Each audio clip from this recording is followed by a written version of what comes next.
Top générique. C'est l'histoire d'un petit gars de banlieue, devenu l'homme d'affaires préféré des Français. L'acquisition d'Adidas, Bernard Tapie, devenu une légende. Tu veux devenir un grand capitaine d'industrie ou rester un petit patron adulé par ses ouvriers? Tapie, souvenez-vous bien de ce nom parce qu'il y aura un avant et un après.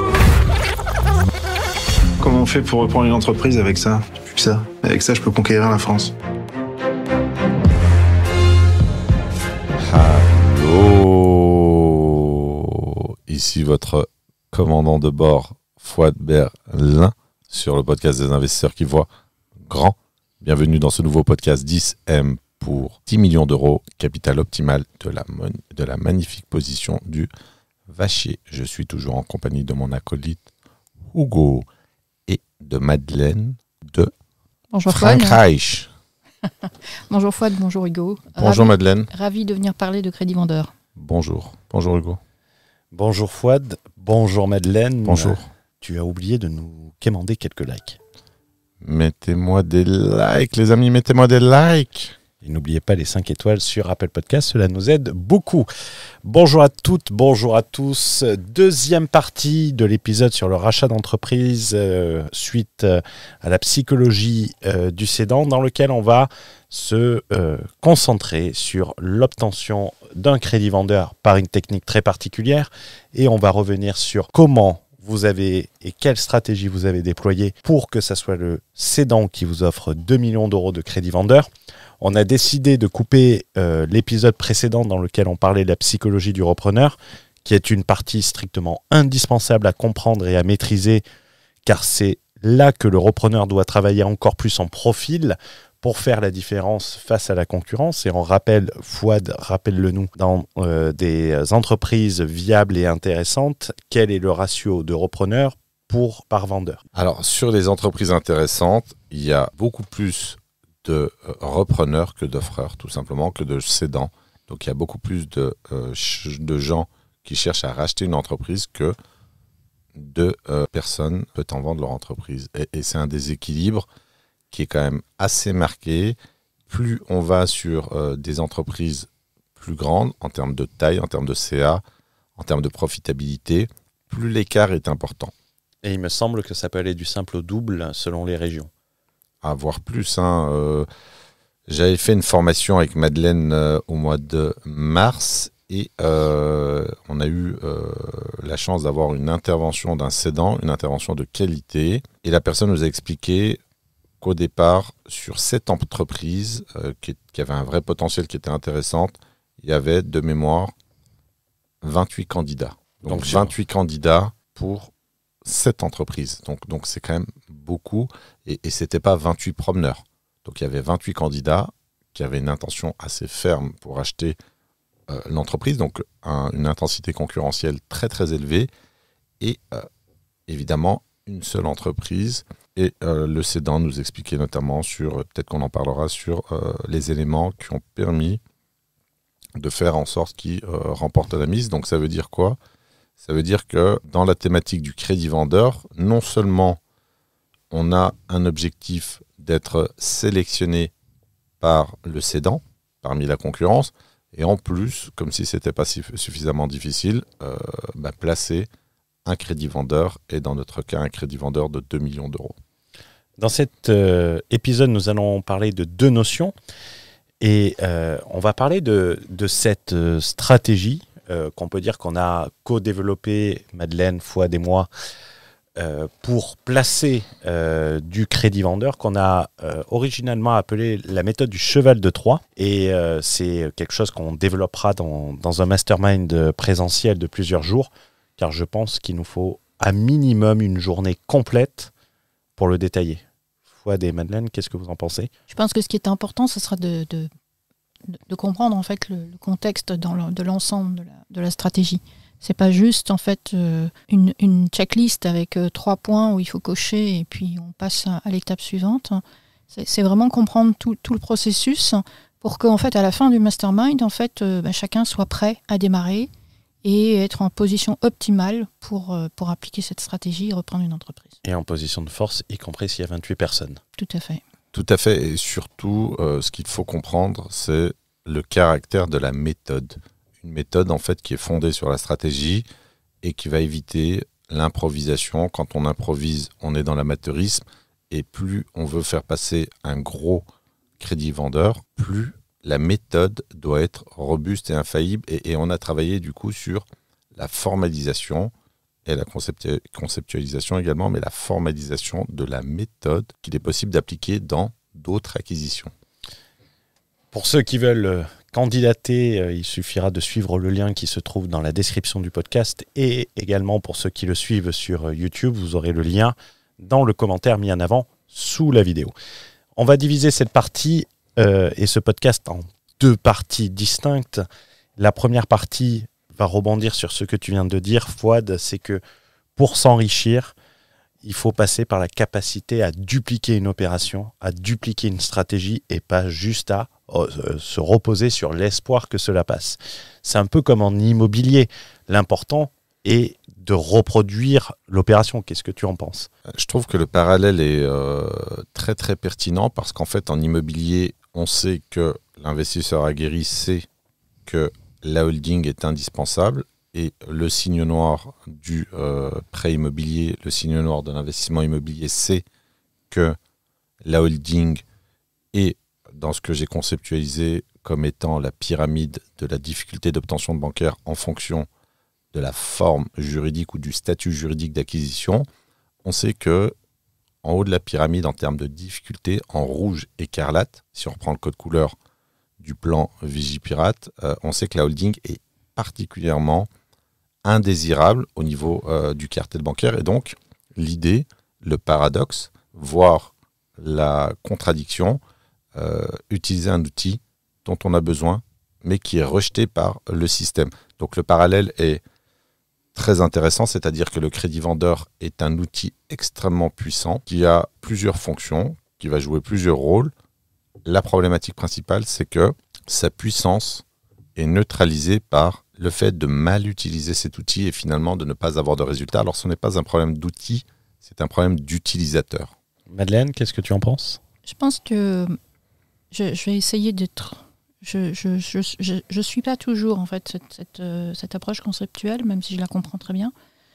Je pense qu'il faut essayer de simplifier les choses en essayant de dire qu'en fait toute méthode, si elle est mal utilisée, en fait elle se retourne contre nous. Donc un crédit vendeur, on le voit sur Internet aujourd'hui tous les jours. En fait, si on l'utilise tel qu'il est présenté, on va droit à l'échec. C'est même carrément un boulet et on peut essayer autant de rachats qu'on veut, on n'y arrivera pas. Il faut juste placer cette approche de crédit vendeur qui est une source de financement extrêmement puissante d'une bonne manière, dans un ensemble et dans une belle stratégie. Mais c'est ça que moi j'aime bien dire, c'est que le crédit vendeur est un outil redoutable, mais uniquement s'il est accepté. Donc si tu rentres même pas, comment il peut être un outil redoutable ? Oui, si tu n'arrives pas à rentrer dans le jeu du bac à sable, c'est pas la peine. Donc, Et comme l'a dit Fouad, et j'ai beaucoup aimé sa comparaison, et on va pouvoir en faire une illustration, il a parlé de la holding en immobilier.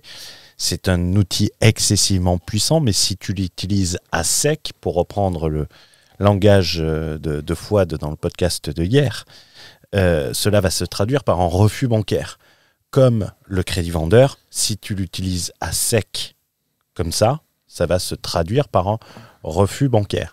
Et la question est intéressante parce que Madeleine, tu as développé un patrimoine immobilier. tout à fait. Est-ce que tu aurais pu le développer si tu avais suivi, comme tout ce qui est dit sur Internet, SCI plus holding ? Bien sûr que non. Il est clair que la stratégie que Fouad a mis en place a été le vecteur essentiel en fait, de la réalisation de ce patrimoine. C'est évident. Et si tu n'avais pas eu cet outil, quel aurait été qu'est-ce que tu aurais J'en fait ? serais probablement resté au LMNP, j'en aurais peut-être fait un deuxième, mais j'aurais pas été très loin. Une petite love room pour me faire plaisir ? Non. Et d'ailleurs... Tu vas arrêter de me parler des love rooms. Espèce d'obsédé des love rooms. Alors si on reprend le cas de Madeleine, sur la holding en 5 temps, sur la valse en 5 temps, 5 ans plus tard, elle n'en est qu'au 4e ou 5e temps. C'est bien ça ? Oui. Donc la synchronisation est fondamentale. Et je reprends le champ lexical qui n'est pas forcément le mien, sur le crédit vendeur sec. Les banques, en matière de prêt immobilier, elles ont leur expression. Si c'est pour demander un prêt sec, c'est même pas la peine. Qu'est-ce qu'un prêt sec? En immobilier, c'est un prêt où on n'achète qu'un taux d'intérêt et aucune vente additionnelle ou périphérique, comme l'assurance décès invalidité, l'assurance propriétaire non occupant, pas de domiciliation des revenus, etc., etc., pas de prévoyance. Finalement, la banque ne gagne absolument rien et elle a produit un prêt sec. Alors, le cartel bancaire s'est fait avoir durant l'âge d'or du prêt immobilier par un certain nombre de petits joueurs. Aujourd'hui, ça ne passe absolument plus. Et du coup, sur le parallèle du... comment on appelle ça? Du rachat d'entreprise. Du rachat d'entreprise, et merci, et du crédit vendeur sec. En fait, c'est le même sentiment qu'éprouve un cédant.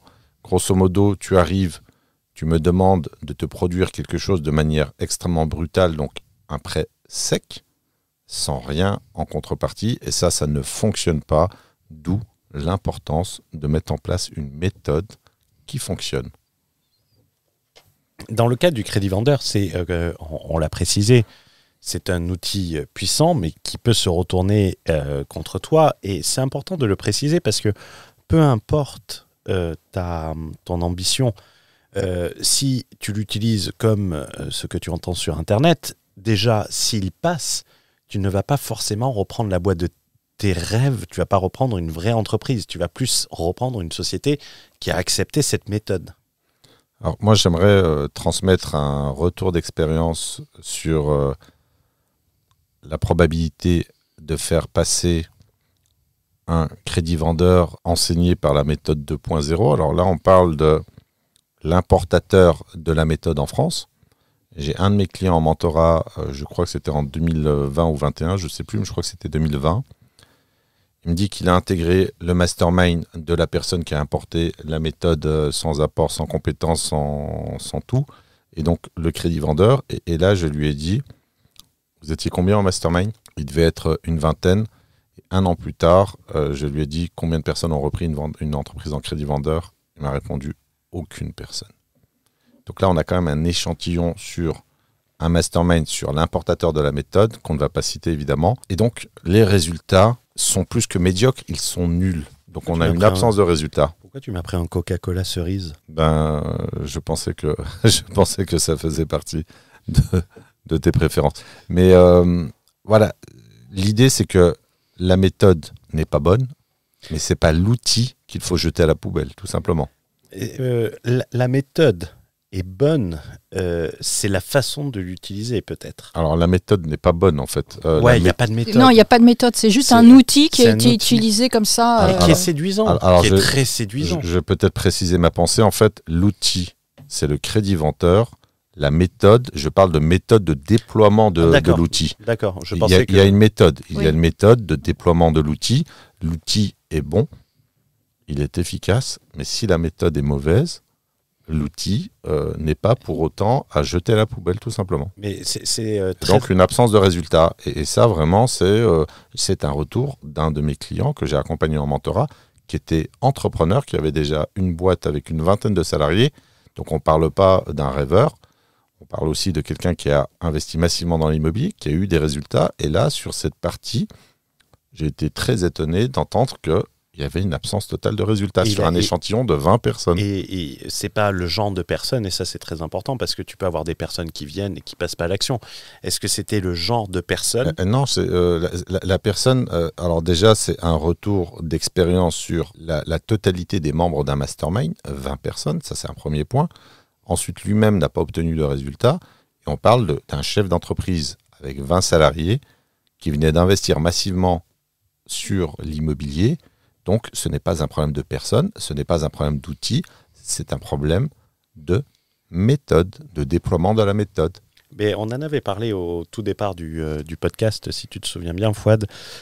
Toi-même, tu avais été très séduit par ça. C'est un outil qui est séduisant. Je te laisse boire et t'éviteras de boire avant d'être interrogé. Mais une fois de plus, l'outil est intéressant.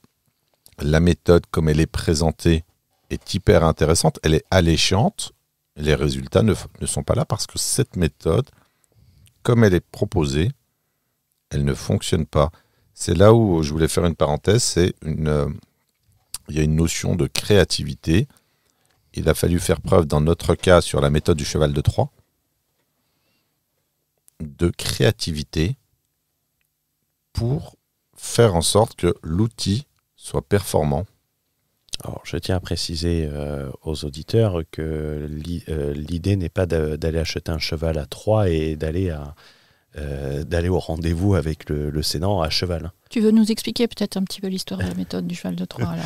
Pas de suite, pas de suite. Faisons durer le plaisir. Faisons durer le plaisir. Les préliminaires. Faisons durer les préliminaires qui sont une notion excessivement importante dans cette stratégie.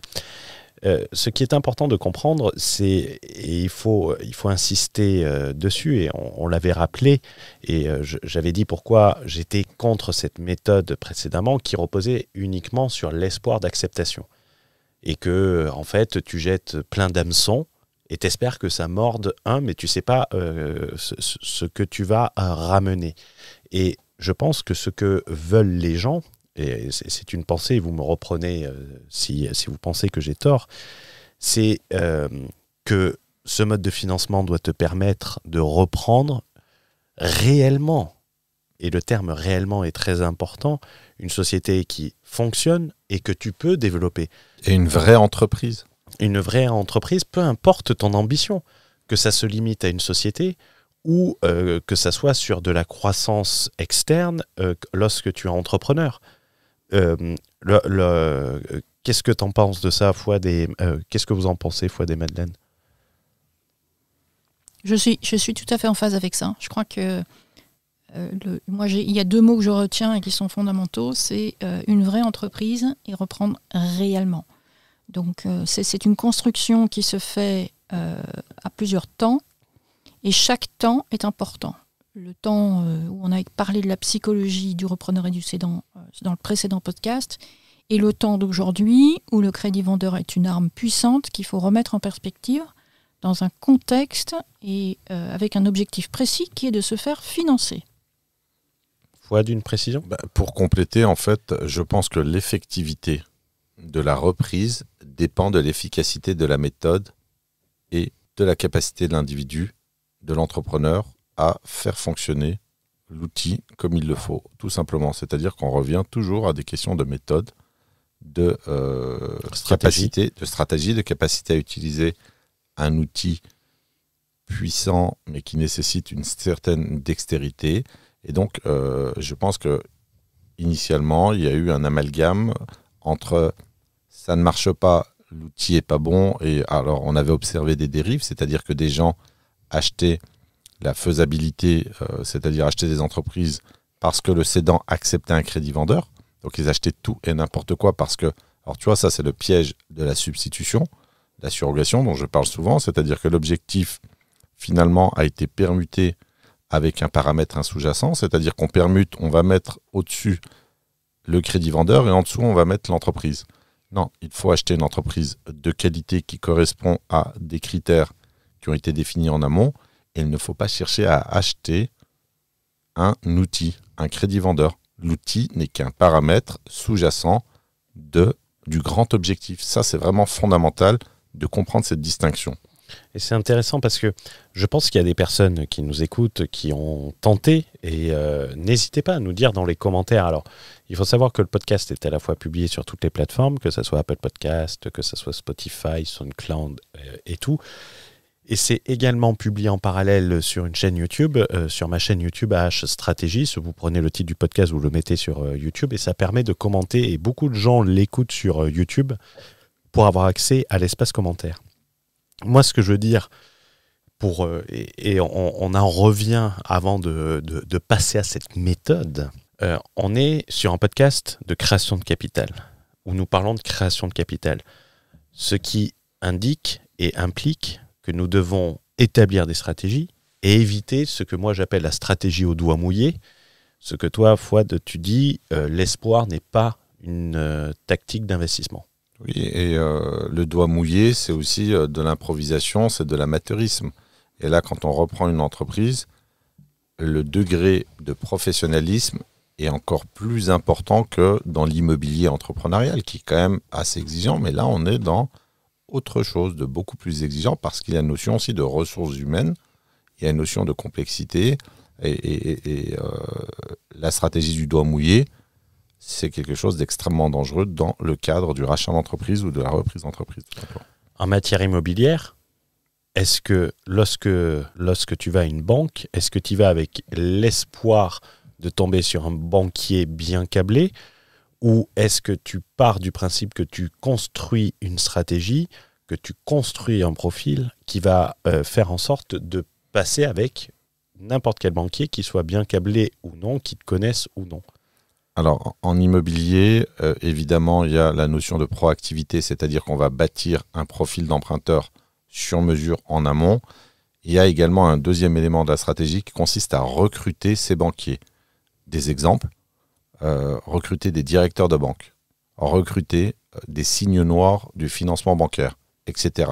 Il y a un certain nombre de paramètres que j'enseigne notamment en mentorat et on cherche à recruter un partenaire ou des partenaires et éviter de jouer à la roulette russe. C'est-à-dire que finalement, tu vas tomber par le fruit du hasard sur tel et tel conseiller incompétent. Et ça, c'est très problématique. Et il y a même des stratégies d'évitement. Il y a des banques qu'il faut éviter parce qu'elles ne font que te faire perdre du temps. En matière de rachat d'entreprise, on souhaite maximiser la qualité de la société qu'on reprend et on ne souhaite pas que notre méthode de financement, donc on en revient à ce que tu disais, nous limite à des sociétés nous limite uniquement à des sociétés qui accepteraient cette méthode de financement. Alors tu vois, je vais refaire encore le parallèle. La plupart des biens proposés en crédit vendeur en immobilier sont des biens, comment dirais-je, des biens pourris. On va appeler ça comme ça. Alors, en partie, alors il n'était pas pourri parce qu'il était à côté d'un McDonald's, etc. Alors je vais requalifier. Moi j'avais un emplacement numéro 1 sur du foncier très rare, 5000 m² avec du bâti, plus de 1000 m², invendable. Pour X raisons. Donc ce qui se fait en crédit vendeur en matière immobilière, ce sont des biens invendables. Pour plein de raisons. Parfois parce que la zone est tellement distendue et tellement molle, tellement pas de demande locative, que c'est même pas intéressant. Parfois parce que le coût des travaux est supérieur à la valeur marchande du bien, une fois rénové, etc. Il y a un certain nombre de raisons et j'ai l'impression qu'il y a des boîtes qui sont invendables. Et c'est là que c'est un piège. Acheter un crédit vendeur, obtenir un crédit vendeur sur une boîte qui n'est pas vendable et donc revendable par l'acquéreur, c'est très problématique. Et notre méthode évite de tomber dans ce piège d'acheter un outil et non d'acheter une entreprise. J'aime beaucoup ça, acheter. Tout à fait. Mais non, mais c'est très important. Tu l'as très bien merci de reconnaître. C'est ce que tu disais tout à l'heure aussi, Hugo. Hein. En fait, l'idée, c'est de reprendre la boîte de ses rêves. C'est une vraie entreprise. C'est pas de reprendre un financement. J'avais développé cette notion dans mon mastermind, je ne sais pas si vous vous en souvenez, la notion d'architecture de choix, qui avait beaucoup plu. En fait, il y a une distinction très importante. Les toilettes d'Amsterdam. Alors ça, c'était une illustration, mais grosso modo, aujourd'hui, la norme, c'est le choix par défaut. Le choix par défaut, c'est souvent la médiocrité. C'est-à-dire que le crédit vendeur représente une forme de choix par défaut sur des boîtes invendables. Et il y a le choix qui est délibéré, qui va avec la pratique délibérée. En fait, il y a la définition de ses propres standards. Et là, on cherche une entreprise qui nous intéresse. Et dans ce cadre-là, on sort l'outil à un moment extrêmement précis qui nous permet d'utiliser la pleine puissance de l'outil. C'est une distinction qui est fondamentale. Et aujourd'hui, ce qu'on observe, disons que le sociologue que je suis observe que la plupart des gens achètent un outil et non une entreprise. Et ça, c'est quand même très important de faire cette différence. Mais parlons de cette méthode du cheval de Troie, parce que à partir de là, il faut savoir qu'on y a travaillé dessus, qu'on s'est consulté méthodiquement, si on peut le dire comme ça, pour savoir à quelle étape maintenant on tape sur ça, comment on va le formuler sur la première demande, quelle première demande on va faire pour entraîner une deuxième demande. Donc il a fallu développer cette stratégie complète qui est ça paraît réducteur. Tu sais, je t'avais dit que le profil emprunteur était quelque chose de réducteur parce que les gens ne prennent pas suffisamment de hauteur. Le profil emprunteur dans quel cas ? Dans l'immobilier. où les gens le réduisent uniquement à salaire. Tu vois, ça peut être. Ils ne pensent pas à la construction. Ils pensent à du maquillage, comme tu avais dit une fois. À partir. Oui, alors, tu vois, excuse-moi, je rebondis comme j'aime quand c'est contradictoire. Les gens pensent cosmétique, maquillage, alors que bâtir son profil d'emprunteur, c'est de la chirurgie. Quasiment esthétique. Et c'est différent. Parce que de la chirurgie esthétique, ça n'a absolument rien à voir avec un maquillage qui est superficiel. Il faut modifier de manière structurelle un profil d'emprunteur. Et ça, une fois de plus, c'est la différence entre un travail structurel profond anticipé et de l'improvisation, de l'amateurisme. On pense que deux coups de... Alors, je ne connais pas l'objet chez les femmes qui se maquillent, mais le coup de... Tu sais, quand tu mets le petit coup de pompon là, sur le visage, là... C'est pas moi qui va pouvoir t'aider. Alors, c'est pas moi mais non plus. Tu peux utiliser le coup de Blanco. Le coup de Blanco, non, tu sais. c'est le mascara, non? Non, le mascara, c'est sur les yeux. Tu sais, quand tu vas mettre le un blush, c'est du bleu. Je sais pas. Non, le bleu, peut-être. Alors, j'en sais rien. Alors, s'il y a des femmes qui nous écoutent, n'hésitez pas à nous le dire. Voilà, à nous le dire. Mais il y a une différence fondamentale et même déterminante entre saupoudrer un peu de... Le fond de teint. Le fond de teint, c'est... Voilà, on va dire le fond de teint. Avec le truc, là. Voilà, mettre du fond de teint... Du maquillage. Et procéder à une opération chirurgicale, c'est deux choses qui sont strictement différentes. Donc tu vois, pour faire le parallèle, je trouve que ta remarque est très pertinente. Sous-entendu, mes précédentes. Je ne sais pas si tu l'as fait exprès, mais non, je plaisante. Ça faisait longtemps. Donc, et voilà. Et alors, autre chose aussi, je pense qu'avant d'introduire le sujet, il faut comprendre une chose qui est très importante, c'est que cette méthode a été éprouvée, elle a été exercée, elle a été mise en place et on a un retour de la méthode. Ce n'est pas de la pure théorie sans application. Alors tu parlais aussi, tout à l'heure, tu m'as parlé de méthodique. Et là, comme la plupart des gens font l'erreur entre la méthode et la méthodologie, et je crois que il me semble que Madeleine, je t'avais fait la remarque, et j'avais fait la remarque aussi à Romain Nussmann, qu'on salue au passage, ancien champion du monde de poker, qui... Jusqu'à ce qu'il joue contre moi. Alors, je ne sais pas, mais ça m'étonnerait. Tu joues au poker? Ça m'arrive, ouais. Ok, mais t'as pas osé faire la partie avec lui, du coup. Ça m'aurait gêné de gagner. Et alors... je rigole, hein, je plaisante. J'avais vérifié, évidemment, parce que je faisais cette erreur avant. La plupart des gens utilisent le mot méthodologie.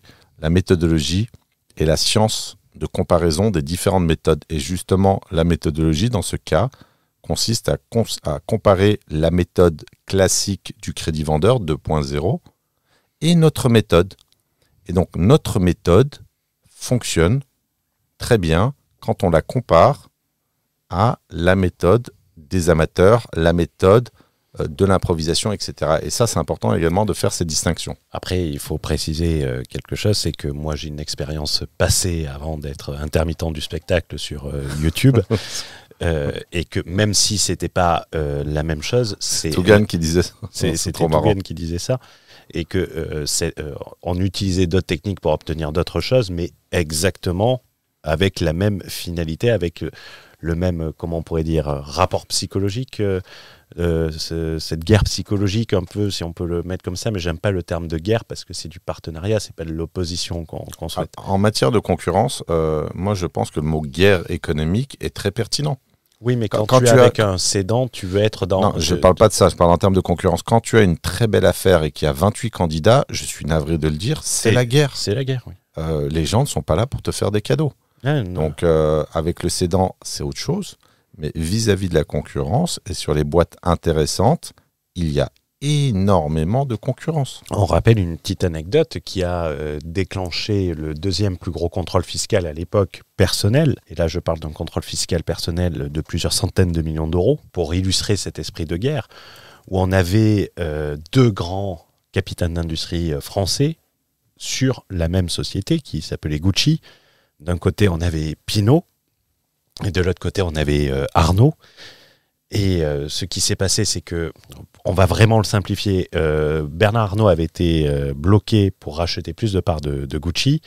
Et pendant ce temps-là, Gucci, qui était mené par Del Sol, qui est un ancien avocat d'affaires, si je ne dis pas de bêtises, et Tom Ford, il cherchait un cheval blanc. Un cheval blanc est une stratégie anti-OPA, c'est ce qu'on appelle les poison pills, ça veut dire soit on revend les bijoux de famille, ça doit te parler Madeleine, ou soit on met des énormes, comment on appelle ça, où on renégocie tous les contrats au cas où ils partent, que ça coûte très très cher à l'entreprise. Donc c'est une stratégie, les stratégies des pilules empoisonnées. Et tu as la technique du cheval, j'allais dire le cheval de Troie, du cheval blanc. C'est-à-dire que tu veux neutraliser un acquéreur, le temps de trouver un autre acquéreur pour pas que la personne achète. Donc Gucci était allé chercher Pinault pour empêcher, et parce qu'il ne voulait pas vendre à Arnault. Ce qui a été supposé, relaté et remonté, on va parler au conditionnel, c'est que Bernard Arnault se serait servi de société d'intelligence économique pour enquêter sur Pinault. Pinault qui avait fait des attestations sur un rachat d'assurance aux États-Unis, et il y avait un problème fiscal avec l'utilisation d'un prête-nom pour cacher une partie de la fortune, la sortir. Et en fait, il s'est retrouvé à avoir un gros contrôle fiscal pour le neutraliser économiquement et pour pas que les banques le suivent. Une belle illustration de la guerre économique. Tu avais la punchline de Bernard Arnault qui disait... La Redoute se lance dans le luxe. Voilà, la Redoute se lance dans le luxe, et il avait interrompu son conseil d'administration par l'appel d'Anne Méo. D'ailleurs, j'ai écouté un podcast qui était brillant, qui est la présidente d'Image 7, qui est une société d'intelligence dans la communication, on va dire. Et c'était marrant de dénigrer le concurrent en se disant, tiens, la Redoute se met à faire du luxe, ça se met dans le... en rage. Bien sûr, parce qu'un concurrent a empiété, enfin un tiers a empiété sur sa zone, mais à un niveau plus faible qui est le nôtre, les concurrents, vraiment, il ne faut pas sous-estimer la pression de la concurrence. Et donc, ce qui nous intéresse, c'est qu'avec cette pression, on a quand même un objectif qui est également déployer un outil qui, ouvertement, n'est pas forcément apprécié. Et là, pour l'illustrer vraiment, il faut rappeler que sur votre opération, vous étiez en concurrence avec des grands groupes. Et c'est pour ça qu'il ne faut pas parler de crédit vendeur à sec, comme on le mentionnait au début. C'est toute une stratégie. Sinon, on est éliminé immédiatement. Enfin, la question ne se pose même pas. Tu ne t'assois même pas à la table de poker. Donc le cédant ne va même pas te considérer. Donc il faut vraiment présenter son profil et son dossier d'une façon extrêmement sérieuse pour pouvoir rester dans la course, même passer devant les concurrents. Et une fois que le processus est enclenché en notre faveur, on reprend la main. Et à partir de là, on peut dérouler notre stratégie. Et on inverse la position de force, c'est ça qui est... Tout à fait. En fait, pour reprendre un autre parallèle dans le poker, tu parlais de poker tout à l'heure, si en début de partie, disons que le financement bancaire correspond à la paire d'As et que tu n'as pas de financement bancaire, si tu sors ta paire de 2 et que ça constitue en fait l'essence même de ton jeu, bah, évidemment, tu es éjecté très rapidement de la table parce que ce n'est pas avec une paire de 2 que tu vas faire la différence. Donc il y a des cartes qu'il est préférable de ne pas sortir d'entrée-jeu. Alors, le but de cette stratégie, pour l'expliquer, comment on pourrait le résumer ? Est-ce qu'on pourrait dire que c'est introduire un outil de négociation qui, de prime abord, serait rejeté quasi systématiquement ? Est-ce qu'on pourrait le résumer en ça ? Si on devait faire le headline. Oui, c'est ça. Je pense que... Est-ce que c'est la big idea, si on parle marketing ? Je pense que ce que je disais il y a une seconde, c'est que face à la concurrence, on ne sait pas en fait exactement quels sont tous les concurrents sur le dossier. Donc on tâtonne et on cherche à avoir de l'information. Donc il faut pas vouloir mettre sur la table un élément qui va être trop différenciant en notre défaveur. Il faut le mettre de côté. Il faut ne mettre en avant que les éléments qui vont nous permettre d'avancer en fait et de progresser, de faire en sorte que le cédant dise c'est avec vous que je veux discuter. Parce qu'il y a un moment donné, quand même, dans cette négociation, une fois qu'il dit c'est avec vous que je veux discuter, il y a une bulle qui se crée, on signe ce qu'on appelle une LOI, et à partir de là, les autres concurrents sont écartés pour un temps. Elle est souvent... pour un temps. Voilà, tout le temps de la négociation. 3, 6 mois. Ça dépend. Ça se négocie. Voilà. Donc tout le temps de la négociation. Et c'est là où, en fait, il faut créer cet espace pour pouvoir négocier tranquillement, sereinement. Et là, on peut reprendre la main. Pour reprendre l'image du poker, la stratégie, ça serait se retrouver à 2 sur une table en expulsant les autres au Voilà. travers de la LOI. Tout à fait. Donc, en gros, si on définit le cheval de Troie, il faudrait le définir. Cette stratégie, elle consiste en quelque sorte à introduire de quelque chose de manière inoffensive. Tout à fait. Et dans le but de quoi ? De gagner un accès À la bulle. qui ne serait pas accordé ouvertement. Donc ce qui nous intéresse, c'est accéder au dossier en exclusivité. Donc finalement, l'idée, c'est de sortir une fois à l'intérieur, c'est-à-dire une fois qu'on a obtenu une LOI, on a l'espace-temps dont parlait Madeleine, qui va nous permettre finalement de réaliser un objectif qui est se positionner et faire passer notre outil qui est le crédit vendeur. Et sans ça, de but en blanc, ça ne serait pas passé. Et c'est marrant, pourquoi on a cherché longtemps sur le nom, sur le cheval de Troie, et on est tous tombés d'accord sur ce terme, sur l'illustration. Moi, j'aime bien les stratégies militaires, donc c'est toujours quelque chose qui me parle. Les gens le savent, Mashkirovka bancaire. J'aime bien ces expressions. Pareil, au mentorat de Fouad, je parlais de von Clausewitz. C'est des choses que j'aime bien. Le cheval de Troie, il faut comprendre, dans la mythologie grecque, il a permis aux Grecs de s'introduire dans une forteresse imprenable en se faisant inviter. Qu'est-ce que ça a permis, clairement, cette stratégie ? Ça a permis d'économiser des ressources humaines et matérielles. Il me semble que ça faisait plus de 10 ans qu'ils faisaient le siège de Troie, alors que l'armée grecque était bien plus puissante, mais qui n'arrivait pas à le faire. Donc, en quelque sorte, si on l'illustre d'un point de vue reprise de société, c'est te permettre de te positionner. Et en plus, il y a une composante qui te permet d'éviter de sortir le chéquier. Moi, et le chéquier, c'est plusieurs dizaines de milliers d'euros. Alors moi, ça c'est, on va dire que c'est un des avantages de la méthode, mais pour replacer le besoin de l'utilisation de l'outil, en fait, il faut comprendre une chose, c'est que plus le montant du crédit vendeur est important, plus la stratégie du cheval de Troie est importante. Plus on va sur un full crédit vendeur, donc un crédit vendeur 100%, plus on a besoin de cette méthode. Et ça, c'est important de le comprendre parce que ce qui est vendu comme le standard aujourd'hui, c'est 100% de crédit vendeur. Donc, plus le montant est important, plus on a besoin d'une méthode fiable pour faire passer cet outil. Et également, dans le cheval de Troie, c'est ça qui nous a plu également, c'est qu'il y a l'exploitation de la psychologie. Quoi qu'on dise, et ce n'est pas simplement rentrer, c'est signer une LOI, parce que les gens peuvent croire ça et après dire une fois que tu as signé la LOI, vas-y, je te fous un fou de crédit vendeur. Non, c'est pas du tout comme ça. Et ça reviendra exactement au même résultat que de l'annoncer dès le départ au 3e coup de téléphone. Dans la prise de Troie et dans l'utilisation du cheval, ils se sont servis des failles psychologiques pour faire rentrer ce cheval au sein de cette forteresse qui était réputée imprenable et qui n'avait pas réussi à prendre. La méthode, elle permet en quelque sorte, et elle va pousser, et c'est ça qui est intéressant, c'est pas tellement toi qui le propose, c'est le cédant.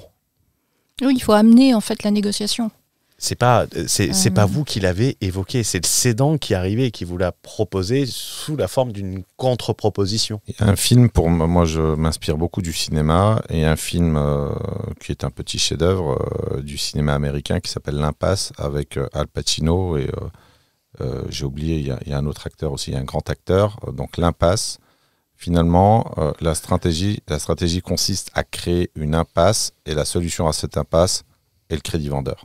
Et c'est là où il faut être très très bon, parce que il y a des conditions pour créer une espèce d'impasse et ensuite trouver la solution, proposer la solution ou faire émerger la solution à une impasse créée par l'acquéreur. Et c'est important, c'est de dire, un peu comme le cheval de Troie en quelque sorte, il va te proposer quelque chose qu'il aurait refusé, de la même manière que si des soldats s'étaient présentés devant les portes de Troie, on leur aurait sans doute pas ouvert les portes. C'est évident, tout à fait. Il y a tout un ensemble de préliminaires qu'il faut mettre en place. Est-ce qu'on peut parler un peu de cette partie préliminaire, Fouad, les différentes étapes, toi qui es bon dans la... Alors, les préliminaires, ça commence d'abord par être crédible. Ça, c'est fondamental. Qu'est-ce que tu appelles être crédible pour les gens qui nous écoutent? Être crédible, ça relève en fait de l'attitude. C'est être dans une posture, dans une attitude, dans la perception du cédant, qui consiste à ne pas passer pour un amateur, pour un margoulin, pour quelqu'un qui n'a absolument pas le cuir suffisamment épais pour porter la reprise d'entreprise. Et donc, ça, c'est une posture qui va transmettre de la confiance dans la prise de contact, dans les échanges, et qui fait que il est fondamental finalement de transmettre vraiment un sentiment de confiance, de sérénité sur le candidat en question. Madeleine, quelque chose à rajouter dessus? Non, je pense que c'est très complet. Et c'est pas quelque chose qui se fait en 5 minutes. On l'a mentionné, c'est dès le premier contact. C'est dès le premier contact. Et ça se prépare en amont. Oui, il y a un ensemble de... Je voulais compléter sur la crédibilité. Un acquéreur crédible est un acquéreur qui ne va pas montrer des faiblesses ou des inquiétudes quant à sa capacité à être financé. Le problème, c'est que l'utilisation du crédit vendeur est souvent mal utilisée par des gens qui sont non finançables au niveau bancaire et donc qui sont quelque part assez fébriles. Et là, la crédibilité, il faut vraiment avoir une posture où, écoutez, moi, je suis un candidat qui est sérieux, j'ai déjà validé le financement, etc., etc. Et donc, cette crédibilité, elle doit absolument être transmise par l'émotion, par un certain nombre de vecteurs de communication. Le cédant doit se dire, la personne en face est sérieuse, elle est crédible, ça peut aller jusqu'au bout. Et ça, c'est vraiment pas le cas de tous. Quelle est la deuxième étape que tu vois? Alors, aussi, il y a la crédibilité sur la partie professionnelle. Alors, je sais qu'on vend beaucoup sur on s'en fiche du domaine d'activité. C'est quand même mieux d'être crédible sur la capacité à au moins comprendre les rudiments de l'activité. Si tu te lances dans la plomberie et puis que tu n'as absolument aucune notion, alors je ne dis pas qu'il faut être plombier pour gérer une société de plomberie, mais avoir quand même quelques notions. On ne pourra peut-être pas parler d'égal à égal avec le cédant, mais lui montrer qu'on n'est quand même pas non plus à la rue. Et ça peut rassurer le cédant de se dire qu'on a peut-être des qualités de gestionnaire, mais qu'on a quand même un minimum de connaissances dans le domaine d'activité. Et ça se prépare parce que si le domaine d'activité est intéressant et que ce n'est pas ton domaine d'activité, tu peux quand même préparer par un recueillement d'informations, savoir un peu ce qui est intéressant, les pratiques de l'activité. Donc tout ça fait partie de la crédibilité. C'était tout à fait mon cas. Je ne connais pas le secteur en fait, dans lequel on cherchait à reprendre. Mais on utilisait le profil de Fouad. Alors oui, mais pas seulement. J'étais pas juste là pour faire du présentiel. Donc il fallait que je montre en fait que je comprenais comment on gère un stock, je comprenais comment on gérait une entreprise au quotidien, des équipes, le fonctionnement de la trésorerie, les investissements, les relations avec les banques. Donc il y a tout un ensemble en fait de fonctionnement dans le cadre d'une entreprise. Si les entrepreneurs nous écoutent, ils savent très bien de quoi on parle. Il n'y a pas juste le produit, c'est un ensemble. Et comme disait Fouad, c'est s'investir en fait sur le marché. Quels sont les types d'activités, quelles sont les difficultés, les marges habituelles. Et exactement. Donc il y a toute une démarche. Il faut se plonger dans le marché, dans la région parfois, pour bien comprendre où sont les concurrents, se positionner. Donc pour qu'une conversation sérieuse puisse vraiment être crédible. Et notamment, tu avais parlé hier, même si c'est quelque chose en dehors du domaine d'activité, tu avais parlé de la discussion autour de la région. Exactement. Pour envoyer Tout est important. Tout est important. Et le moindre, et ça c'est le moindre détail que la personne aura sous-estimé. Peut être rédhibitoire. Peut être fatal. C'est presque une opération de séduction. Tout à fait. La crédibilité quant à sa capacité à occuper le terrain, à être présent dans l'entreprise, c'est très important. Et je reviens une fois de plus sur la crédibilité parce qu'il y a beaucoup de gens, et c'est pas péjoratif ce que je veux dire, mais il y a beaucoup de gens qui sont salariés dans un lien de subordination Et il faut savoir que, au même titre qu'un signe noir de l'immobilier reconnaît toujours un autre signe noir, un entrepreneur reconnaît un autre entrepreneur. Et donc là, il faut essayer d'être crédible sur le fait de se dire « je peux être dans une posture d'entrepreneur, de repreneur ». Et ça, c'est important de le travailler pour ne pas trahir finalement la confiance qui serait accordée par le cédant. Donc ça se travaille, ça se prend en compte, ça s'anticipe, ça se travaille. Également, tu avais parlé de l'importance de la synchronisation. Tout ça se fait dans un ordre très précis. On ne met pas la charrue avant les bœufs, si je peux reprendre l'expression. Est-ce que tu veux détailler avec plus en profondeur ? Il y avait un autre élément en amont qui est très important. En fait, il faut procéder à un état des lieux émotionnel et des motivations du cédant. Il faut comprendre dans quel état émotionnel s'inscrit cette session. Est-ce que c'est une session qui se fait sereinement ? Est-ce que c'est une session qui se fait avec de la tension, avec des enjeux, avec des désaccords? Donc il faut également comprendre les motivations. Est-ce que ce sont des motivations d'argent? Est-ce que ce sont des motivations de continuité?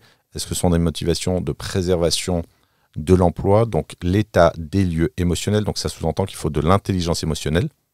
Il faut également de l'intelligence culturelle pour jauger la culture du cédant, savoir de quel bois il se chauffe.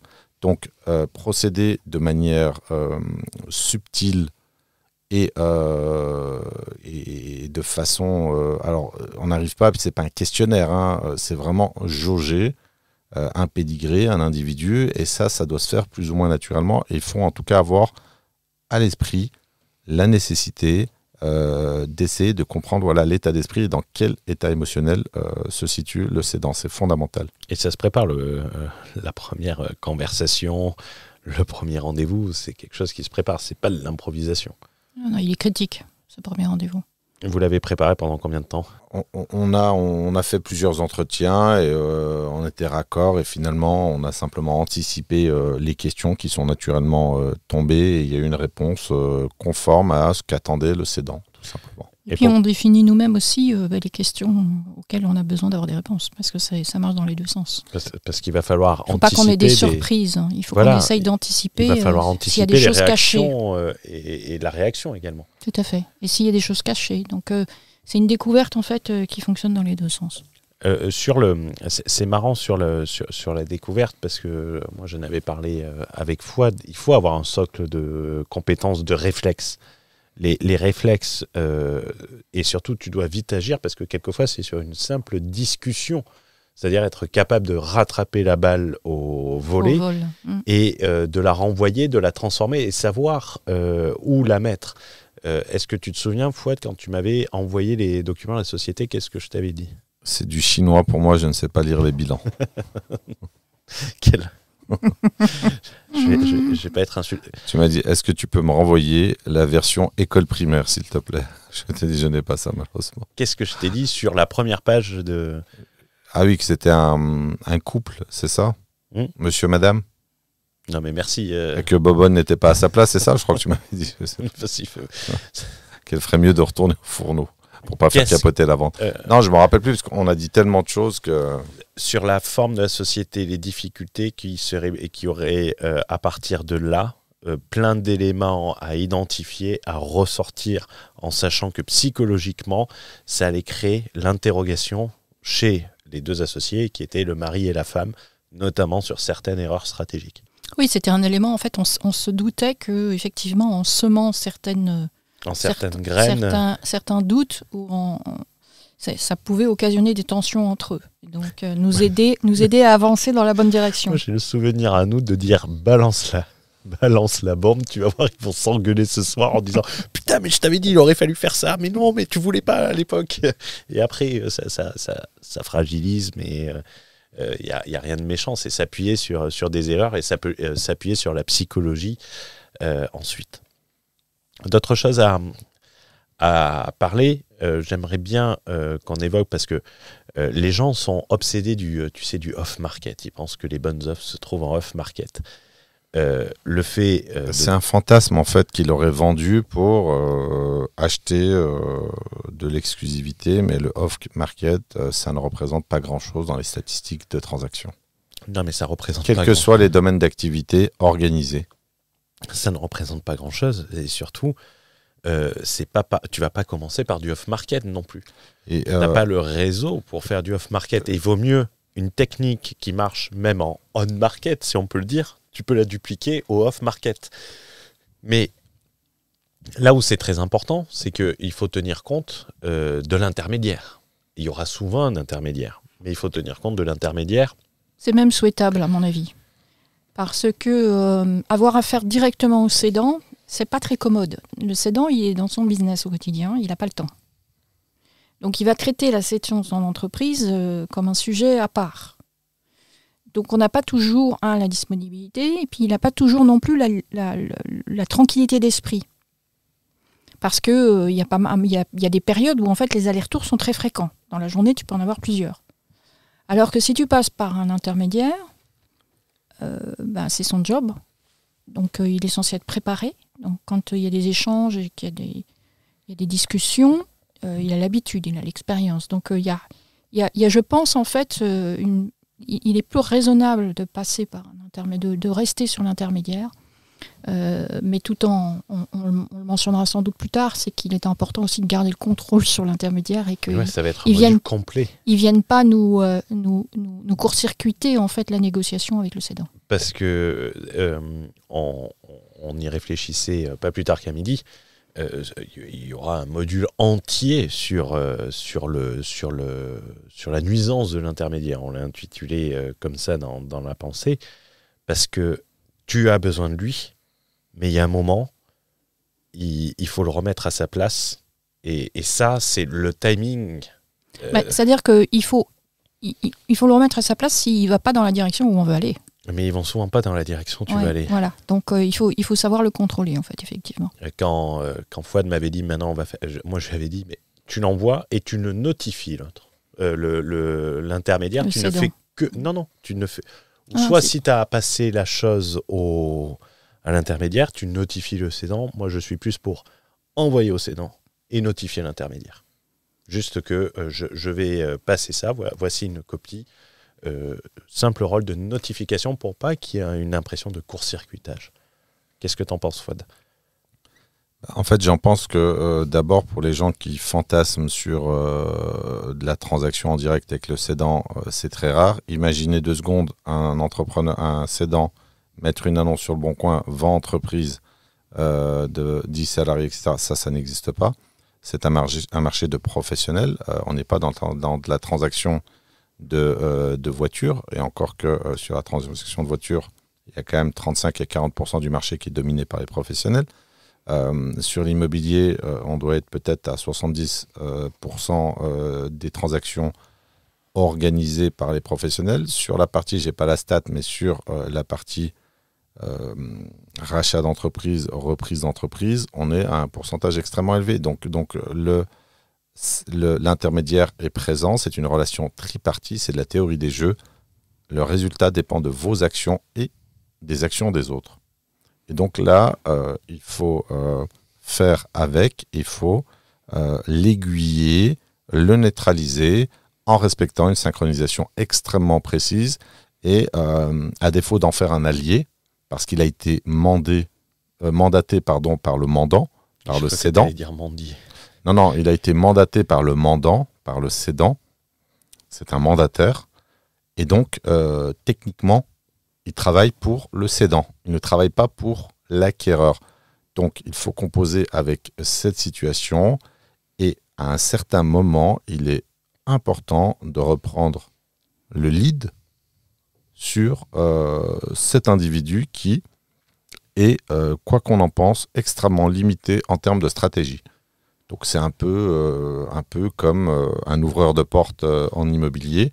Donc, alors je ne vais pas généraliser, il y a des gens qui sont bons dans leur domaine d'activité, mais en tout cas, ce n'est pas quelqu'un qui va être là pour négocier en faveur de l'acquéreur, parce qu'il ne dispose pas de ce mandat. Donc, c'est très important de le neutraliser à un moment très précis. Est-ce que tu vois d'autres points ? Alors, je vois un point qui est fondamental et qui se distingue de la méthode vendue. C'est vraiment l'importance de n'introduire le crédit vendeur comme une simple option secondaire Et elle arrive, pareil, elle est placée à un certain moment, et en aucun cas, on va se dire c'est l'option principale, c'est l'option première, ce n'est qu'une option secondaire facultative. C'est de l'inception. C'est-à-dire qu'on introduit dans le cerveau de son interlocuteur la possibilité, l'éventualité de faire usage d'une alternative en termes de financement, mais en aucun cas, il n'a été prévu de faire usage de cet instrument. Et ça, c'est très important de manier l'outil avec doigté et de ne pas faire preuve d'amateurisme, de grossièreté sur je le sors du chapeau comme ça, n'importe quand. Abracadabra. Voilà, et là, un entrepreneur, un chef d'entreprise avec tout le bon sens qu'il a, un vrai chef d'entreprise est quelqu'un de relativement intelligent et c'est quelqu'un d'assez intuitif. S'il sent que le déploiement se fait mécaniquement, qu'il a été prévu, là, ça risque de faire très mal et de faire capoter l'affaire. C'est pour ça que j'aime bien revenir à cette citation de Machiavel. Le moyen le plus sûr de contraindre autrui à faire ce que vous voulez, c'est lui donner l'impression qu'il agit de son propre chef. Oui, parce que sinon, il aura l'impression de se faire trahir. Et ça, c'est très, très mauvais. Donc, et de se faire avoir, finalement. Ouais, donc, exactement. très, très mauvais, évidemment. Ouais. Donc il faut que la décision vienne de lui. Tout à fait. C'est lui qui propose le crédit vendeur. D'autres points? Je pense qu'on en a dit beaucoup déjà. Oui, il y a un dernier point simplement, mais ça on en parlera en mastermind. Il y a toute une argumentation financière en faveur du crédit vendeur qui va dans le sens de la culture, des attentes, des préoccupations du cédant. Ça concerne la consolidation, la qualité des fonds propres. Sur la partie avance compte courant associé, c'est un peu technique. C'est pour ça que alors c'est déjà une classe de maître, une masterclass et non un podcast, mais il y a déjà... La modestie à la française. Ah non, mais justement, l'absence d'hypocrisie à la française. Je dis ce que je pense. Et donc, là, on a du contenu quand même. On ne peut pas dire que c'est pas une masterclass. Je pense que c'est du lourd là qu'on envoie. Voilà, et d'ailleurs, c'est vrai que ça crée un niveau, une petite parenthèse, ça crée un niveau d'attente extrêmement élevé. Mais de temps en temps, accepter l'échange conversationnel ou d'autres types de podcasts. Mais bon, bref, ça c'était une parenthèse. Il y a quand même une idée de jouer sur la structure, la solidité financière de l'entreprise et en assurer la pérennité par un certain nombre d'arguments qui seront développés en mastermind. Donc ça, c'est un point également qui est très important. D'autres points, Madeleine? Est-ce que tu as d'autres points? Non, je pense qu'on peut enchaîner. Avant la conclusion, moi j'aimerais quand même préciser que c'est même dans une stratégie de développement, même si tu as l'accès au financement, ça reste important de le comparer. Quand tu fais les simulations et tout, c'est une méthode d'un point de vue reprise d'entreprise également beaucoup plus économique. Ah, c'est certain.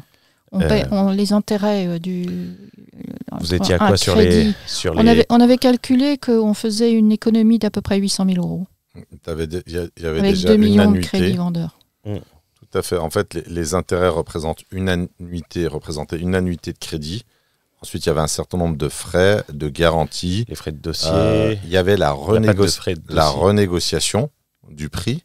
On n'en a pas parlé, mais c'est un outil qui permet de renégocier un prix, et ça c'est très intéressant. À la baisse, bien sûr. À la baisse, évidemment. Vous l'avez fait baisser vous l'avez tapé à combien? Entre 300 et 500 cas. Et donc au final, on se retrouve avec, dans notre cas, c'était même plus, je dirais entre 700 et 800 cas d'économie. Donc c'est une méthode qui est rentable, qui est puissante et qui marche. Parce que notamment quand tu vas, il faut l'expliquer aux gens, c'est pas quelque chose qui est très déployé sur Internet, cette partie des financements, mais par exemple, quand tu vas faire un prêt pour acheter une entreprise, tu as la BPI qui peut se porter caution. Oui, parce que en fait, c'est les banques en fait qui font appel à BPI. Ils obligent. Exactement.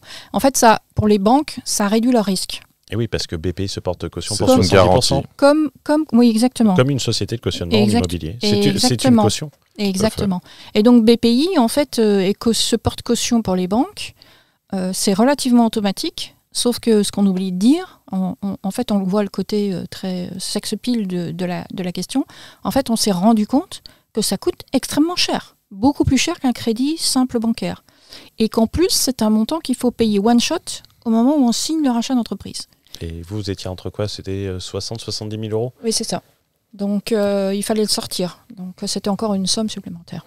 Et franchement, autant... Et tu le récupères pas à la fin du... non, c'est des frais. Crédit Logement, pour faire un parallèle dans l'immobilier, Crédit Logement qui détient 50% de part de marché du cautionnement en immobilier. Quand tu payes Crédit Logement, à la fin du remboursement sans incident, on te restitue, je crois de mémoire, 70% de ta caution. Là, c'est à fond perdu. D'ailleurs, j'ai trouvé ça assez scandaleux parce que ça ne m'étonnerait pas qu'il y ait une notion de profit. En fait, ça devrait être une mutualisation neutre du risque. Et donc, l'idée d'acheter une garantie qui coûte 50, 60, 70K, j'ai trouvé ça extrêmement cher. Et ça m'embêtait vraiment qu'on soit dans l'obligation de sortir cet argent. Oui, mais non, mais c'est clair. Parce que tu mets ça, tu mets les audits, tu mets les frais de dossier, t'es déjà un bon petit ticket de 100 000.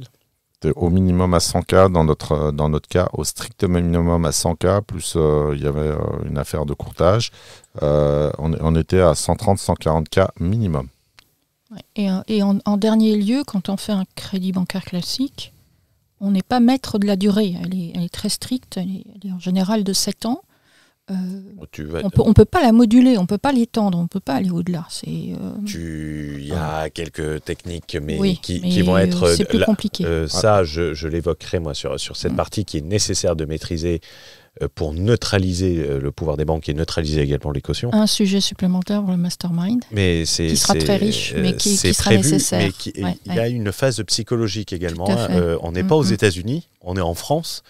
Et l'image, quand tu parles de ça, les gens, ça les gêne un peu. Mais pour autant, c'est nécessaire de le connaître. Et c'est une technique tu peux aller chercher 7 ans de plus. Avec une remise. Donc, il n'est de si bonne compagnie qu'il ne se quitte. Je vais reprendre ma phrase pour conclure. Qu'est-ce qu'on peut dire en guise de conclusion? Moi, j'ai envie de reprendre la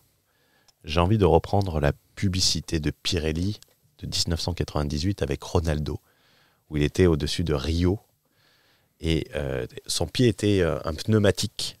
Et la phrase en dessous, c'était « La puissance sans maîtrise n'est rien ».